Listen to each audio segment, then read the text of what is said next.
Okay, I'm going to call this meeting to order. Please stand for the Pledge of Allegiance.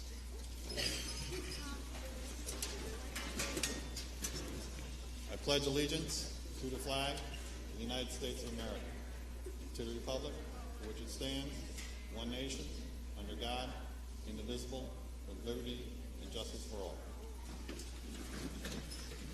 Now, I know this is very unusual to call a meeting to order from up here for all of us to have a board meeting, but I wanted the Board of Education and Administration, we do a district spotlight, and we wanted to take the time to both, I want to say, honor and also view all the hard work that our music department does and showcase our wonderful, outstanding students from 7th and 8th grade. I did an in-cameo appearance with them in the Barbarian, Santa the Barbarian. Got to read a little thing and stand with them. They were wonderful back then, and their music teacher, Christina Schoonmaker, let's hear it for her. So.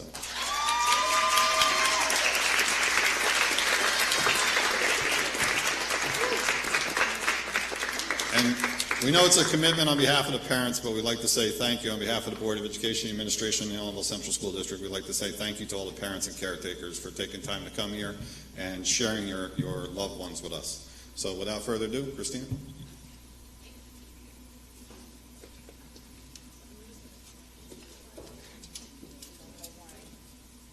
Thank you, Mr. Matrician and everybody for coming tonight. Thank you for those of you not brave enough to join the ranks for the evening. We're going to do something a little different, and I'm not thinking of this as a performance. I'm thinking of this as an informance. I want you to see what we do, how we do it, and this first thing we're going to do, if you saw one of the pamphlets, I described it as a sneak peek. So this is something we just started working on, and it certainly isn't performance ready, and that wasn't the goal. So I want you to hear kind of the starting process. We're just going to do the first 32 measures. If you are a musician, you understand it's just a small part. And we're just trying to get the basic style, the notes, the rhythms, and then we'll keep finessing it and learn the whole thing for our concerts coming up in May. So this is a sneak peek of Darkland's March by the composer that wrote Santa the Barbarian that featured Mr. Matrician as our narrator.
So we're going to gain a lot more confidence on that one, a lot more right notes, clean up our articulation, and again, we haven't even explored the second half of the piece yet. There's a really cool euphonium and clarinet duet in there that I can't wait to dig into.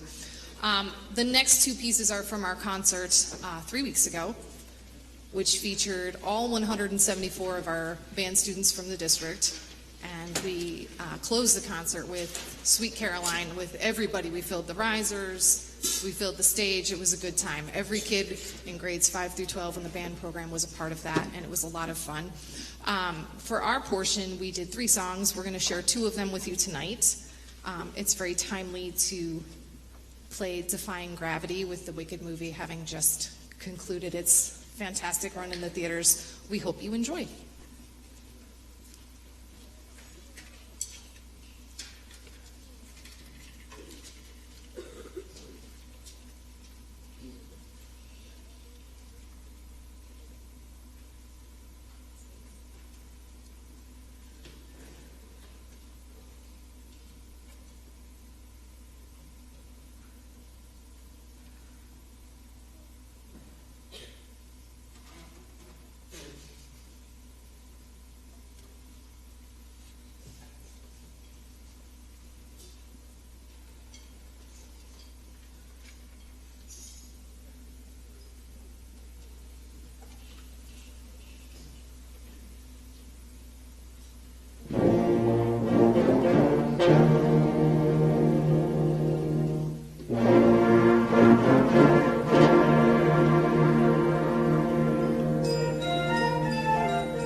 It's been a busy month. Again, if you saw in the program, we had our band concert. We had our district choral concert a week later. We traveled out to Syracuse for the lovely clarinet player to my left, Alexa DuPont, was selected for the statewide New York State Band Directors Honor Band in Syracuse. And I don't think he's here tonight. I think he's sick, but Representative Jack Henry was a member of the high school band. So it was very special to have 2 students in that group this year. Can you hear me? Woohoo! Can you hear me on stage?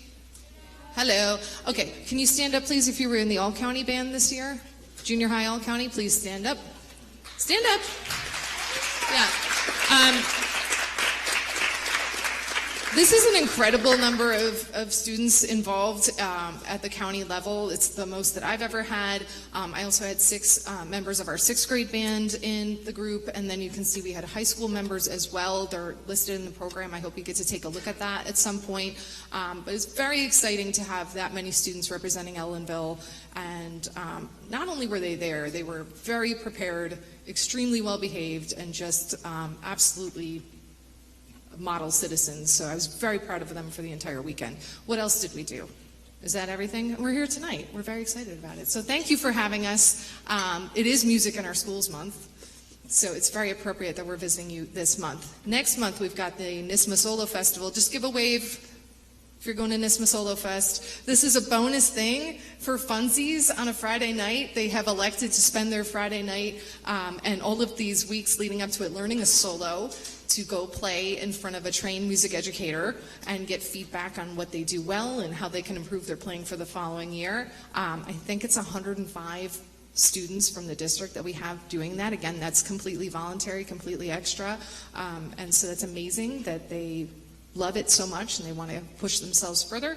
And then we've got our trip coming up in May. We've got our band trip. We've got our concerts here. Lots going on as always. Thank you so much for your support. These are busy kids. Their parents know. Most of them are playing a sport. They are honors students. They are not just in band. Most of them are in chorus too. They do it all. And these really are some of our finest students in the district. And I'm very, very proud of them. And it's an honor to spend so much time working with them. And they sound fantastic. I love what we do and what we produce. So thank you, parents, for being here tonight, for all of your support all of the time. Thank you to the Board of Education and all of our administration for your support. And we're going to close with a song that's going to take you back to the early 2000s, and it's a good time, Livin' La Vida Loca.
Let's hear it. Let's give them a great big round of applause. What a talented group.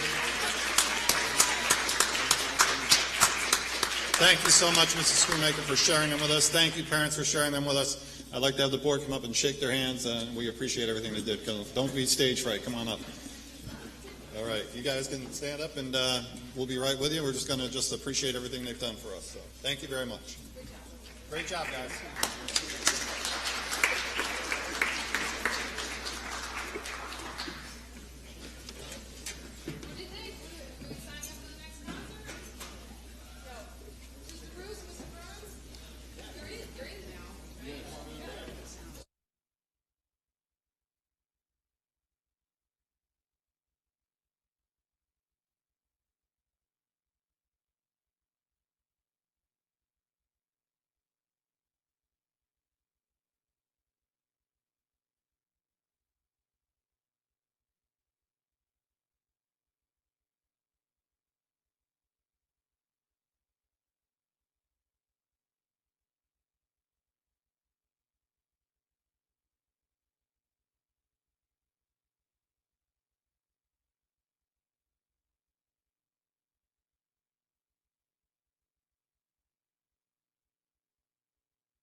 Call the meeting back to order.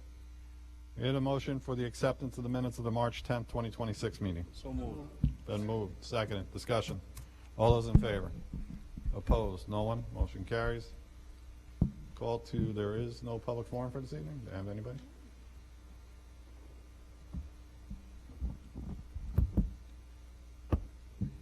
Nobody for public forum this evening. Move on to our presentations, and we have our Deputy Superintendent Kelly White talking about school district accountability update.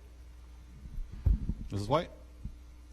Good evening. Tonight we are providing the board and school community with an update on district accountability and the student outcome data that help shape our current designation.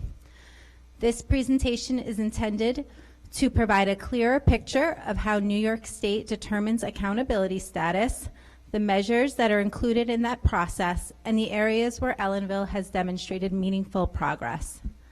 We will also highlight the areas that continue to require focused attention as we work to sustain growth and strengthen outcomes for all students. Most importantly, this update reflects both a point of pride for the district and a reminder that our work must continue with urgency and purpose. Before reviewing our results, it's important to understand how accountability is determined at the elementary and middle levels. For grades 3 through 8, New York State considers performance on the ELA, math, and science assessments. Those results are then used to calculate growth, weighted average achievement, and core subject performance. The state also looks at English language proficiency through the NYSA slot and student attendance. These indicators are reviewed not only for all students, but also across accountability subgroups, including English language learners, economically disadvantaged students, students with disabilities, and racial and ethnic student groups. This is important because accountability is not based only on overall averages, it's also about how well we are serving each group of students. At the secondary level, the accountability framework shifts somewhat. For grades 9 through 12, New York State looks at Regents exam outcomes in math, ELA, science, and social studies, and uses those results to calculate weighted average achievement and core subject performance. In addition, the state also looks at English language proficiency, attendance, graduation rate, and college, career, and civic readiness. Just like in grades 3 through 8, these measures are reviewed for both the full student population and for designated student subgroups. This means the district accountability standing reflects multiple measures over time, not a single test or isolated data point. Before we jump into the data, let's do a brief overview of the New York State Assessment Program.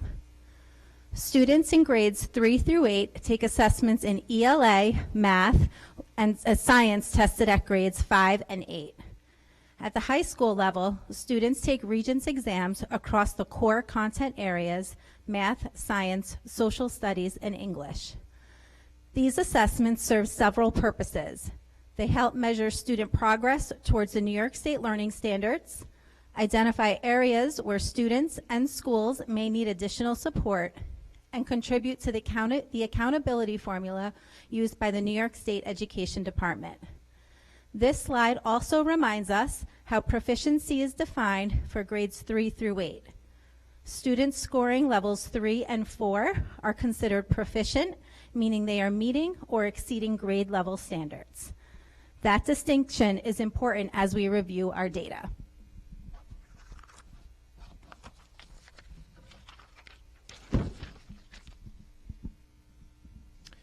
The next series of slides focuses on our grades 3 through 8 assessments in mathematics, English language arts, and science.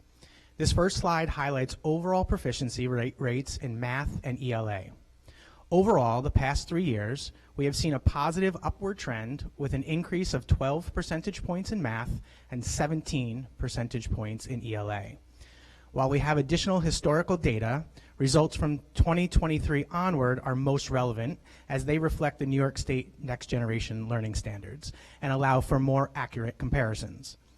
These gains reflect the hard work of our students and the continued dedication of our staff. This slide breaks down math proficiency rates by grade levels from 2023 to 2025. The gray bars represent the percentage of students in each grade level who achieved proficiency in 2025. 4 out of 6 grade levels showed improvement compared to the previous year, with particularly notable gains in grades 4, 7, and 8, representing increases of 18 percentage points in grade 4, 11 percentage points in grade 7, and 8 percentage points in grade 8. The next slide highlights cohort growth in mathematics from 2024 to 2025.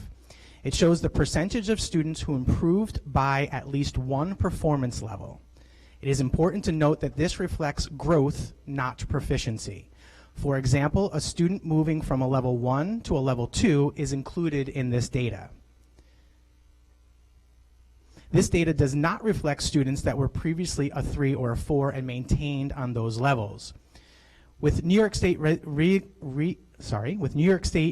reinstating growth as an important measure of success, these results are especially meaningful. While there's still work to be done to increase overall proficiency, this data demonstrates that students are making steady progress and gains in their understanding and comprehension of the material.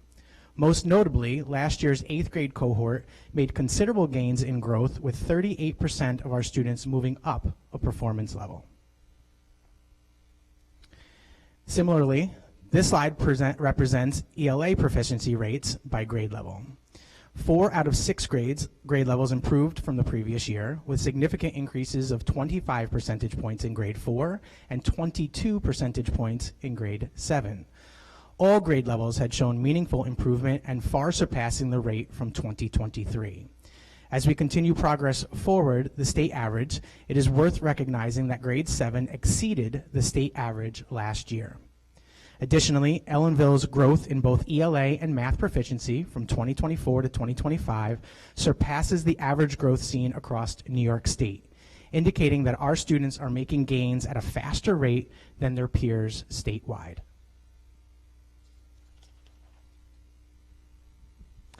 This slide illustrates cohort growth in ELA from 2024 to 2025. As with math, this data reflects students who improved by at least one performance level, rather than those who simply reached proficiency. The result shows strong growth across all cohorts and further highlights the academic progress our students are making. There's a lot to celebrate in this data we are presenting to you this evening, but this slide is especially promising, with every cohort making double-digit percentile gains in their performance level from one year to the next. This final slide in this section focuses on science proficiency rates. New York State assesses science in grades 5 and 8 only. Last year marked the first administration of the new grade 5 assessment and the second year of the revised grade 8 exam, both of which are more rigorous than previous versions. Despite this increased rigor, our grade 8 students demonstrated a 17 percentage point increase in proficiency. At this point, I will turn over to Mrs. White to do the Regents exam data.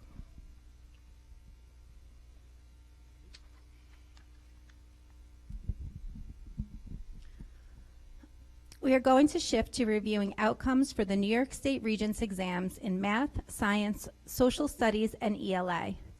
We will begin with the math Regents outcomes for the 24-25 school year. So students have 3 opportunities to take the test in August, January, and June. And if a student takes the test more than once, it's their highest score that is used to determine the proficiency rate for the exam. So in Algebra 1, proficiency was 41%, which is a 6-point increase from the prior year. Algebra 2 proficiency reached 90%, which represented a 10-point increase.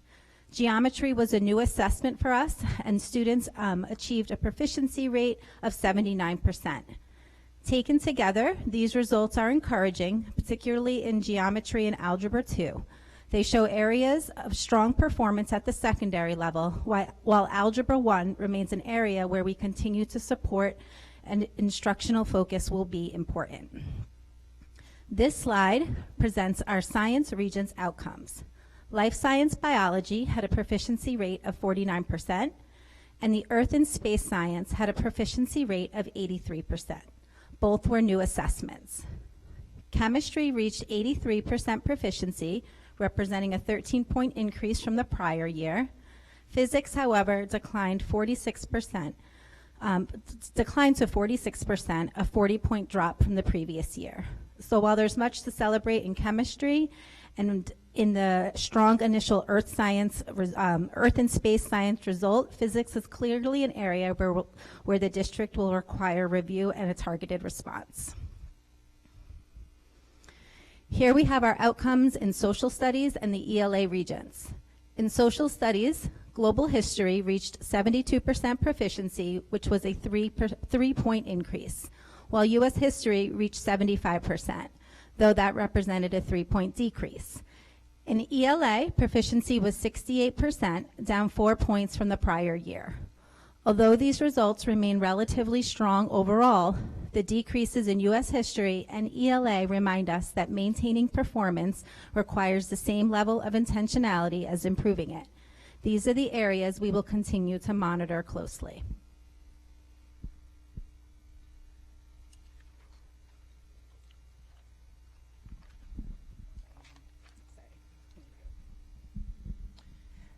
As you may know, each year school districts across New York State receive accountability designations.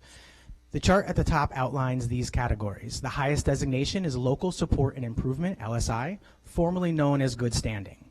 Other designations include Targeted Support and Improvement, TSI, Additional Targeted Support and Improvement, ATSI, which involves increased monitoring, and Comprehensive Support and Improvement, which is CSI, which indicates the need for the most intensive level of support. Last year, our junior-senior high was designated as an ATSI, and the district was identified as a target district, while the elementary school remained in good standing. Based on the progress demonstrated in the data shared this evening, both schools and the district as a whole are now designated as LSI, meaning we are in good standing across all grade levels. This is a significant accomplishment and reflects the collective efforts of our staff and students. Beyond the accomplishment of being in good standing, there are 2 additional points of pride to be noted. Ellenville is no longer the lowest performing school in Ulster County in grades 3 through 8 math and ELA assessments. Additionally, our performance exceeds that of schools across the state with similar demographic profiles. While we celebrate these accomplishments, it is important to recognize that accountability measures also consider the performance of specific student subgroups. We must continue to closely monitor these groups to ensure that all students receive the targeted support and instruction they need. As you can see, there are 3 subgroups that are not coded, which is due to there not being enough students in that given cohort to receive a rating. Additionally, we have to keep in mind that students can be a part of multiple subgroups. For example, a student may be economically disadvantaged, multiracial, and a student with disabilities, in which that one student would be identified in all 3 subgroups. Although some subgroups require additional attention, the overall trajectory is very positive.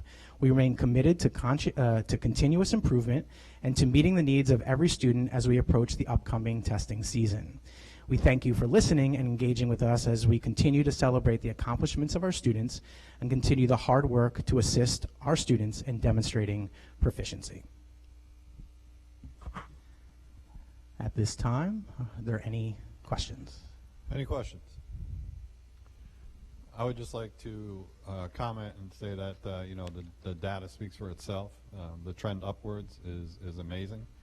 For us to be in the positive 3 through 8, certainly a credit to the programs that the administration has come up with. I know that we sit here year after year and we struggle with the monies that we have to come up with to pay these extra programs in addition to our regular programs to fund everything that we can possibly fund.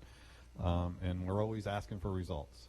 The board is constantly hammering the administration, the superintendent, you guys, and saying, "Where's our results? Where's our results?" And as always, it appears that we always want the immediate need, but it shows here through the results that the efforts have not gone unnoticed, and we are happy.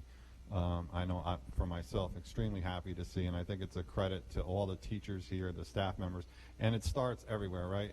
It takes the old saying, right? It takes a village to raise a child. It certainly starts at home to get them into the mindset of education, bring them into the district, and then you've got our teachers, our teacher aides, our teacher assistants. Everybody has a part in bringing a child to the table and making improvements. And this is awesome news. This really is. For myself, and I'm sure for most, I don't want to talk for everybody, but certainly, for myself, this is just great. And I just want to thank the teachers and everybody that had a part in this, and especially the administration and just everybody. So thank you very much. Thank you for what you're doing. We want you to continue the good work. And while we struggle with the finances going forward, we certainly will always welcome a chance to support our programs and make and strive to make the children, have a better outcome as far as academics go. So thank you.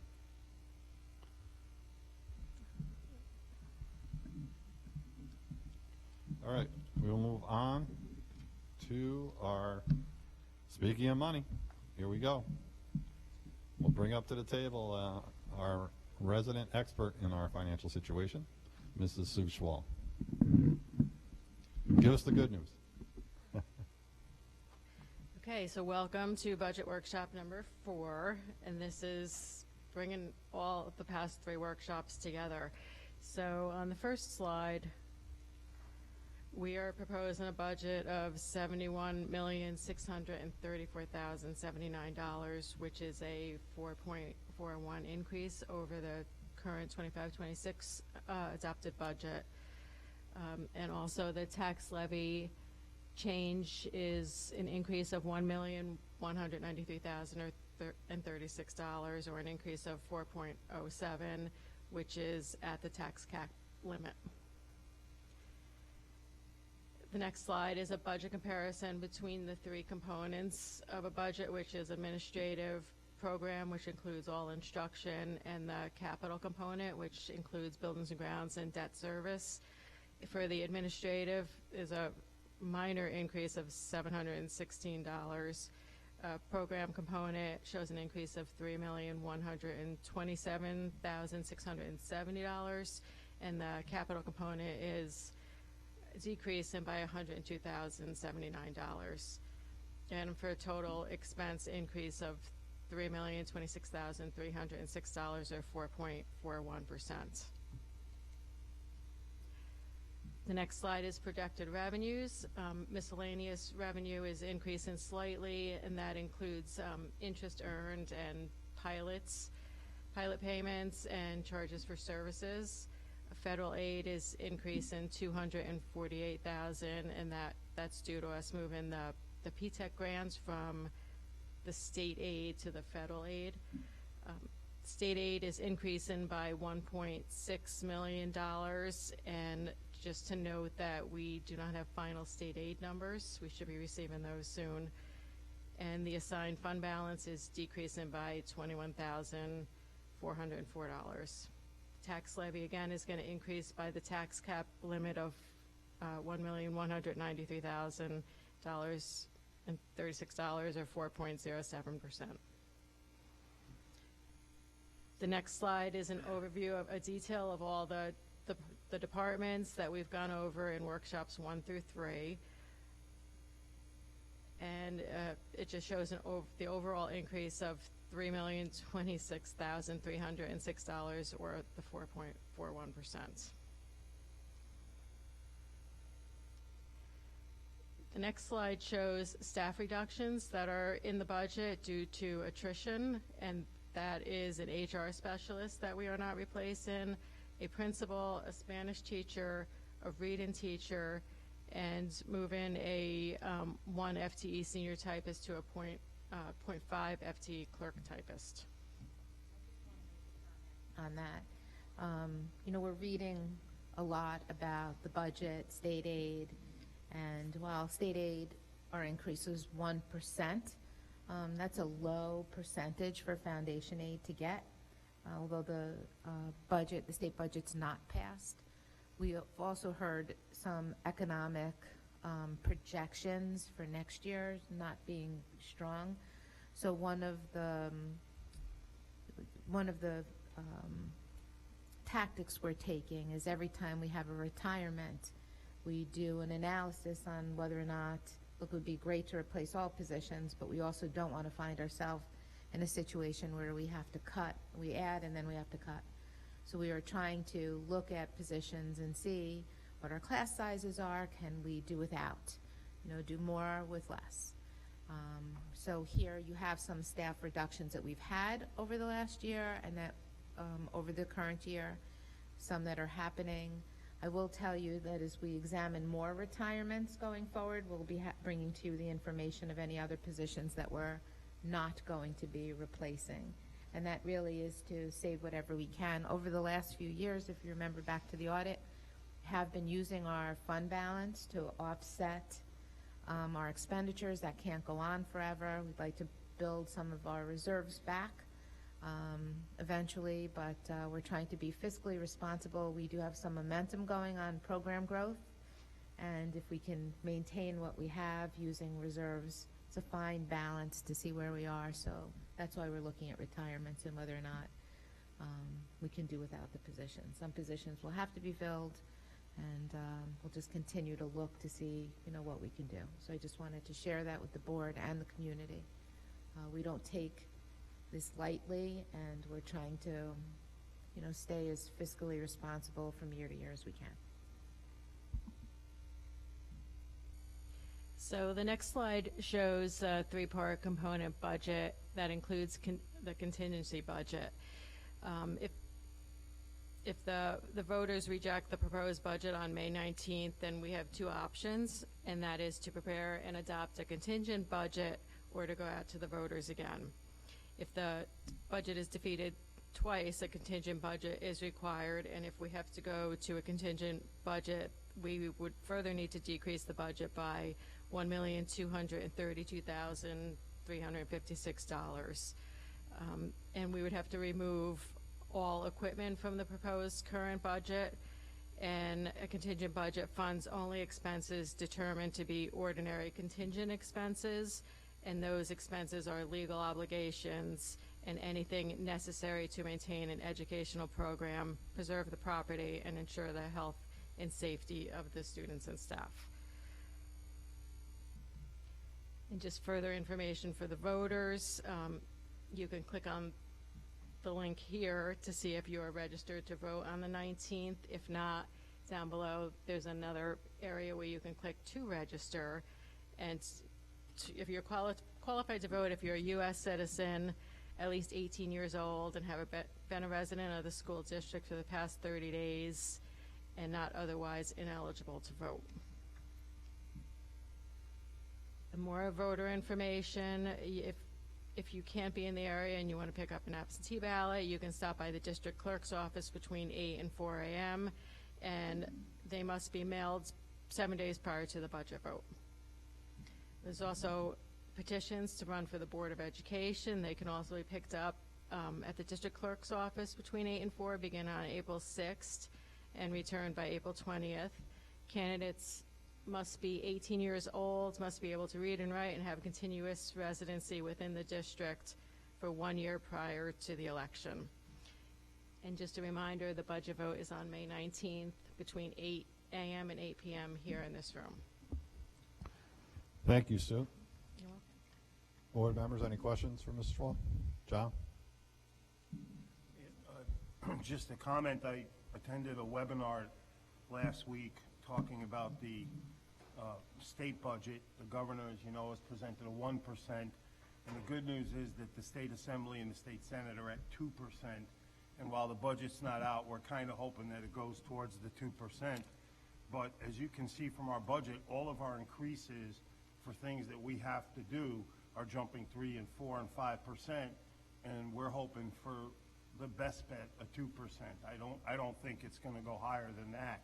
So all of our fixed costs are going up, and It's a shame that the state keeps asking us to do more and more with less, and the impending news is that next year is going to be worse. So we're doing the best we can, and hopefully the state senate and the state assembly can convince the governor to move up 1% more and help us out where she can. Thank you.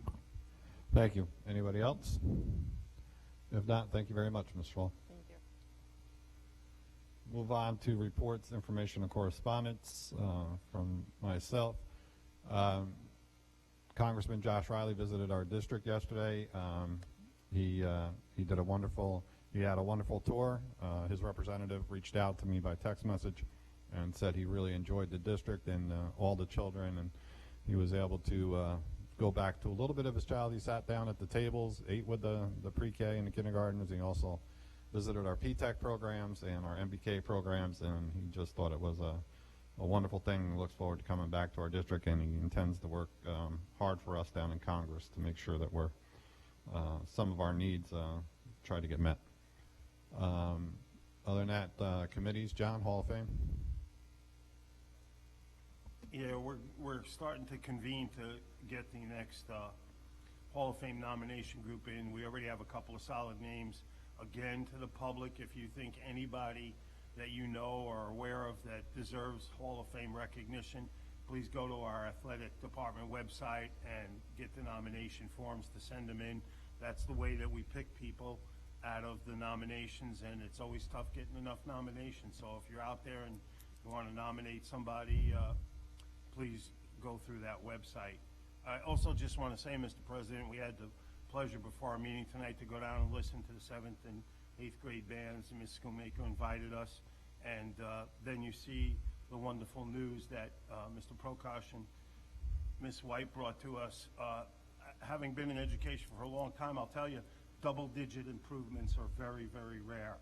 And for so many years, we've had to sit here being last in the district, and now we're out of that position. We're moving up. It's exciting, and thank you to the administration, the teachers, and all the way down to the students for all their hard work to get us to this point. Thank you. Thank you. Anybody else to be heard on that?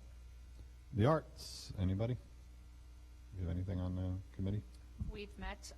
We are planning to have another music and arts awards banquet this year, and more information will come. Thank you. I'd also like to echo Mr. Burns' comments on the music department coming out tonight and the children from the 7th and 8th grade. Band, what a wonderful presentation. We got a little bit of a taste of their 3 songs, but what a wonderful job they did. And thank you to Mrs. Schoonmaker for coming down here tonight and letting us see all the hard work that's going on with our students. And we really appreciate it. Any other board members? If not, I will move on. I see Mr. Jack Henry is absent tonight, so he must be traveling about. Yeah, is he? Oh, geez. So we will go over to Elna. All right. Good evening, everybody. Thank you for having me. So, happenings and events in the junior senior high school. The Ellenville Senior High School Drama Club performed their show Footloose this past Friday and Saturday. The cast began with 3 short previews during the school day on Friday and then performed the full shows both Friday and Saturday night for the school community.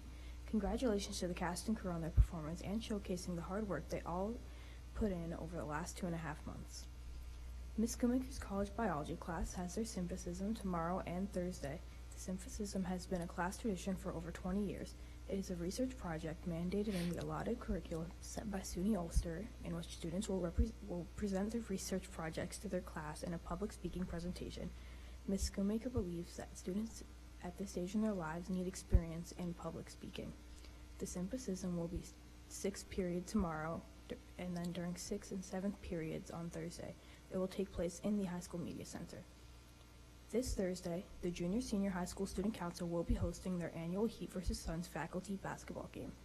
The elementary school will face the Junior Senior High School in a traditional basketball game, and it will take place at 6 p.m. in the high school gymnasium. If anyone is still interested in buying tickets, you can see Ms. Pfeffer Burns in room 649 in the junior high school, Ms. Allen in the senior high school student support office, or in the athletic office. All proceeds will be donated to the Leukemia and Lymphoma Society. As for athletics, winter sports are over and all spring sports are underway. We wish our teams the best of luck and We wish our teams the best of luck this spring, and all games and meets will begin after spring break. And for fundraisers, the class of 2028 is selling gourmet creations, and the class of 2029 is selling damn good honey, both of which will be ending tomorrow. That's all I have. Thank you very much. Wonderful job. We'll move on to our superintendent, Lisa Wiles. Just a few things to report out. The second annual arts banquet, we had a date, but we're moving it, so I'd like everyone to change the date in their calendars. It will be Monday, June 15th. That's been confirmed. The arts banquet is Monday, June 15th. I'll be back in touch with you about dates with regard to the art show. We're still working on finalizing those dates. A really exciting announcement, Josh Lavrador is the valedictorian of the class of 2026, and Scott Ramos is the salutatorian. So we'll have more information, maybe have them come to a board meeting at the district during the district spotlight. So I wanted to share that. In your packet, if you had the opportunity to review it, I do want to shout out an alumni, Yadael Roman. He is a 2024 graduate, and he is attending the Fredonia School of Music, and he recently had a great opportunity to perform with the Buffalo Philharmonic Orchestra, sitting principal flute at the Kleinhaus Music Hall, which is home to the Buffalo Philharmonic Orchestra, a professional major orchestra. This is a huge accomplishment for Yadael, and we're really, really proud of him. And he sent Mr. Pabon the clip of that, the pictures in there, and as much as he's sharing the exciting news with us and thanking us for the support, he was a great student here and a great accomplishment. So it's nice to be able to report out to you that information. And finally, the Ulster County School Boards the Ulster County BOCES will be having their annual meeting up at iPark, and their annual dinner, which is prepared by the Career Tech. That will be on April 9th, and it starts at 6 o'clock. It's really a great event if you have the opportunity to attend. And please let Nafisa know if you're coming so we can respond for you. And Elna, I'm going to see if that invitation is open to board representatives too. So I'll make a call to BOCES to see if you and Jack might want to attend that. It's a great opportunity to see what school boards of the county do. And months ago, the beginning of the school year, just to remind the board, Elna and Jack participated in a round table of all of the officers, the student board reps. And Elna and Jack, but Elna really impressed all of us. We're the first students to really speak, and you're doing a great job, Elna. So thank you for coming in tonight. Thank you. Move on to our school business administrator, Ms. Schwal. Thank you. Now we'll move on to our deputy superintendent, Kelly White. I also do not have anything for this evening. Thank you. Let's see if we can get the trifecta here. Could I ask Ms. White a question? You're blowing I us, noticed John. in our board packet that we got feedback from Ms. I in the elementary school on the cursive writing program that we implemented. And as you know, the board pushed for that. Studies have shown that cursive writing boosts brain development, improves fine motor skills, enhances memory retention. And I know that it's an extra burden on the teachers and the students beyond all the state demands that they have to get through. But I just wanted to give a shout out to them that her report said that the students are doing so well. Many of them are moving right to cursive writing when they're turning in assignments. And I think as we continue this program, we'll see continued improvements. And again, kudos to the teachers for undertaking this task and bringing us to this point. Thank you. For our trifecta, Scott Prokosh. I do not have any items for this We evening. hit the trifecta. Thank you. 5, 6, and 7 across the board, straight. All right, we'll move on to our personal resolutions for this evening. Under Personnel, under 9.1, upon the recommendation of the Superintendent of Schools, be it resolved the appointment of Kiana Barrett, cafeteria monitor, be made permanent following successful probationary period. Second. Been moved and seconded. Discussion? All those in favor? Opposed? No one. Motion carries. 9.2, substitute personnel. Upon the recommendation of the Superintendent of Schools, be resolved the following substitute personnel be appointed for the 25-26 school year. Appointments are contingent upon the district receipt. It's been moved. Seconded. Discussion? If not, all those in favor? Opposed? No one. 9.3, abolish a position. Upon the recommendation of the Superintendent of Schools, be resolved the 1.0 full-time equivalent senior typist position be abolished. So moved. Move seconded. Discussion? All those in favor? Opposed? No one. Motion carries. 9.4, create part-time clerk typist position. Upon the recommendation of the Superintendent of Schools, be resolved the part-time clerk typist position be created and approved. So moved. And moved. Seconded. Discussion? All those in favor? Opposed? No one. Motion carries. Somebody want to move budget resolutions? 10-1 and 10-2, motion, please. Second. Moved and seconded. Discussion? All those in favor? Opposed? No one. Motion carries. Education resolution, student IEPs. Be it resolved, the attached list of student IEPs be acknowledged as appropriate. There are 25. Moved and seconded. Discussion? All those in favor? Opposed? No one. Motion carries. Under volunteer, 11.2. Resolve the following volunteer be approved 25-26 school year, and it's Reggie Steele. Moved with appreciation. Motion is moved with appreciation and seconded with appreciation. Discussion. All those in favor? Opposed? No one. Motion carries. Under 12. Motion move 12-1. It's been moved. Second. Seconded. Discussion. Mr. President, Yes, I've, sir. I've discussed with Mr. Swall here just a couple of questions regarding one or two of the invoices. One connected to the pool hourly bill from Tetra Tech. And I think, Madam Superintendent, that's because the pool house is something that is outside of the parameter of their contracts currently. The concession stand is our responsibility, but we'll take a look at it again just to make sure. Okay, and then I just have one question about a line item that, you know, we can do. Thank you very And much. I do want to just report out that we are keeping track. I spoke to Sue, any design issues that we've had, Excellent. we're keeping track of that to do a periodic report to the board. Excellent. Thank you, Madam Superintendent. Thank you, Mr. President. Thank you. No further discussion on the motion. All those in favor? Opposed? No one. Motion carries. Under 13. Motion to move 13-1, 13-2, and 13-3 for field trips. Second. Moved and seconded. Discussion. All those in favor?